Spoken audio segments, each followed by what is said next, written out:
আমরা এখন দেখব মিথেন ও ইথেনের পারস্পরিক রূপান্তর। তো প্রথমে হচ্ছে যে মিথেন থেকে ইথেন বানাবো, পরে ইথেন থেকে আবার মিথেনে ফিরে যাব। তাহলে এখানে হচ্ছে যে প্রথমে মিথেনকে ক্লোরিন আর ইউভি লাইটের প্রেজেন্সে যদি বিক্রিয়া করানো হয় তাহলে মিথাইল ক্লোরাইড তৈরি হলো। এখানে সাথে পাশাপাশি HCl তৈরি হয় এবং এটা চেইন রিয়াকশনে হতে থাকে, কিন্তু ওগুলো আমার কনসার্ন না। আমি ডিরেক্ট এই মিথাইল ক্লোরাইডকে যদি হচ্ছে যে শুষ্ক ইথার দিব, আর হচ্ছে যে এখানে ধাতব সোডিয়াম দেব, তাহলে উডস বিক্রিয়া হবে। উডস বিক্রিয়ায় কার্বন সংখ্যা ডাবল হবে, তাহলে কার্বন সংখ্যা ডাবল হলে পরে এখানে আমি ডিরেক্ট ইথেন পেয়ে গেলাম। তো সাথে সোডিয়াম ক্লোরাইড তৈরি হয়, ওটা আমার বিষয় না। আমার মিথেন থেকে ইথেন বানানো হয়ে গেল। এরপরে এখন আমি ইথেন থেকে মিথেনে ফিরে যাব, তাহলে আমার কার্বন সংখ্যা কমাইতে হবে।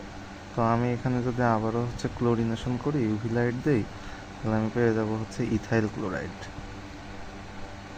এই ইথাইল ক্লোরাইডকে এখন হচ্ছে যে আমি যদি জলীয় সোডিয়াম হাইড্রোক্সাইডের সাথে বিক্রিয়া করাই,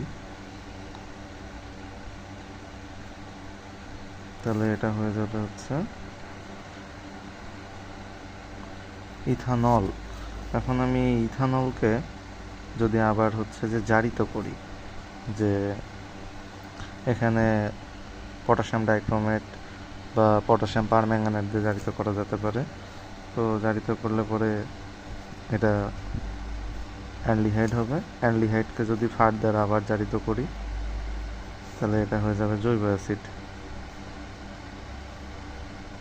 এখন এই জৈব অ্যাসিডটাকে যদি সোডিয়াম হাইড্রোক্সাইডের সাথে যদি বিক্রিয়া করাই, তাহলে CH3COONA, আর এটাকে যদি ডিকার্বক্সিলেশন করি সোডা লাইম দিয়ে, সোডা মানে সোডিয়াম হাইড্রোক্সাইড আর লাইম মানে হচ্ছে চুন, এটা দিয়ে বিক্রিয়া দিলেই এটা মিথেন হয়ে যাবে। কিছু কিছু সময় এখান থেকে ডিরেক্টও এইভাবে করা যেতে পারে, যে এখান থেকে ডিরেক্টও দেওয়া যেতে পারে।